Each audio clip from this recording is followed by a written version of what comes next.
Result আমি 2001-এ তখন আপনি সাংবাদিকতা করতেন না, তখনই আমি এটাকে টাইম বেঁধে দিয়েছিলাম 2 মাস, এর বেশি একদিনও কেউ রেজাল্ট ধরে রাখতে পারবে না। সেটাই প্র্যাকটিস হচ্ছে। তবে এখন যেহেতু আরও অ্যাডভান্স হয়েছে, এটাকে আরও স্কুইজ করা হবে, বাড়ানো হবে না। বিদেশের সেমিস্টারের সাথে আমরা সামঞ্জস্য রেখেই বিদেশে লেখাপড়া করতে যায় ফল সেমিস্টারে। ফলটাকে সামনে রেখেই আমরা জুন মাসে পরীক্ষা নিচ্ছি, জুলাইতে শেষ হবে এবং তারা ফল সেমিস্টার ধরতে পারবে। মানে বোর্ডের জন্য কি আমরা ছেলে মেয়েদের লাইফ নষ্ট করে দেবো? দরকার বোর্ডে এমপ্লয়ি বাড়াবো, এটি তো পয়েন্ট। বোর্ড পরীক্ষা দিতে পারবে না জাতির জীবনে, আমরা শিক্ষার্থীরা সময় নষ্ট করি, এটা তো হয় না। বোর্ডকে করতে হবে, বোর্ড চলবে শিক্ষার্থীদের সাথে, সেশনজট যেন না হয়, তাই না? বোর্ড পারবে না তাই আমরা পিছিয়ে দেবো, এটা হয় না। বোর্ড পারবে। এই যে টাইম ডিউরেশনটা আপনারা ফিক্স করলেন, এটা কি ক্রমান্বয়ে কি আরো কমিয়ে নিয়ে আসার চেষ্টা থাকবে? আমি বলেছি আমার বক্তব্যে হোয়াট ইজ আওয়ার টার্গেট। আমরা সিনক্রোনাইজ করেছি এবং আমরা চাচ্ছি যে কোনো শিক্ষার্থীর জীবন থেকে যেন কোনো সময় বিনা কারণে নষ্ট না হয়। এই উদ্দেশ্যকে সামনে নিয়ে আমরা আস্তে আস্তে এগোচ্ছি। মাননীয় মন্ত্রী, সেই ক্ষেত্রে উচ্চ শিক্ষায় ভর্তির একটা বিষয় আছে, তাদের সঙ্গে করবেন?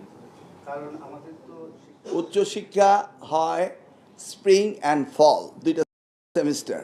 সামার সেমিস্টারে কেউ ভর্তি হতে যায় না। আমরা ফল সেমিস্টারকে টার্গেট করেই ইন্টারমিডিয়েটের রেজাল্ট আউট করব, সেটা টার্গেট করি। আপনার প্রশ্নের উত্তর টার্গেট করি। মাননীয় পাবলিক বিশ্ববিদ্যালয়গুলিতে আসলে একবারেই ভর্তি পরীক্ষা হয়, মানে বাংলাদেশের প্রেক্ষাপটে। তো সেক্ষেত্রে বিশ্ববিদ্যালয়গুলোকে কোনো ধরনের ইউজিসির মাধ্যমে আপনারা তাগাদা দিবেন কিনা যে এই পরীক্ষা ফলাফল ঘোষণার এতদিনের মধ্যে তাদের ভর্তি পরীক্ষা? ইয়েস, আমি আমার বক্তব্যে ক্লিয়ার করেছি যে রেজাল্ট আউট হওয়ার পরে অ্যাডমিশনের কোনো গ্যাপ আমরা রাখতে চাই না। কারণ আমরা চাই যে রেজাল্ট হবে, সাথে সাথে অ্যাডমিশন নেবে, এটাকে সিনক্রোনাইজ করতে হবে। ধরে নেন আপনার প্রশ্ন উত্তরে এবারের এসএসসি আমরা জানুয়ারিতে নিয়ে আসছি, তার মানে অলমোস্ট ক্লোজ টু ডিসেম্বর। তাহলে আমরা যদি বেস লাইন এসএসসিকে আমাদের টার্গেটে নিয়ে আসতে পারি, তাহলে এরা যখন ইন্টারমিডিয়েট পাস করবে তখন কিন্তু আমরা রেগুলারাইজ হয়ে যাবো। এসএসসি পরীক্ষা 7 জানুয়ারিতে শুরু করবে, যে অন্য যে ক্লাসগুলি রয়েছে প্রথম শ্রেণী থেকে নবম শ্রেণী পর্যন্ত, সেগুলো কিন্তু 1 তারিখ থেকে নতুন ক্লাস শুরু হয়।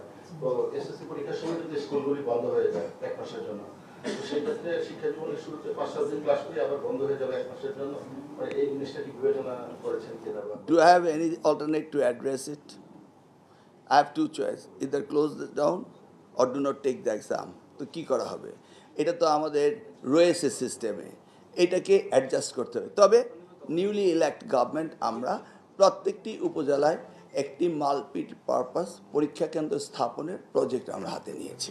এটা হলো আমাদের ডিসিশন, কিন্তু এখন তো আর আপনি কিচ্ছু করতে পারছেন না।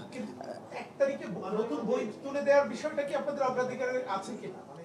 অবভিয়াসলি এটা তো বিএনপি সরকার প্র্যাকটিস করে আসছে। 2002-এর জানুয়ারি মাসের 1 তারিখে আমরা বই দিয়ে আসছিলাম, 2006 পর্যন্ত দিয়ে আসছি। অতএব এটা তো আমাদের প্র্যাকটিসে আগেই করে ফেলছি, সেটা নিয়ে তার আমার নতুন প্র্যাকটিস করতে হবে না। এটা ডান, 1 তারিখে বই আসবে, এটা তো জানি সবাই।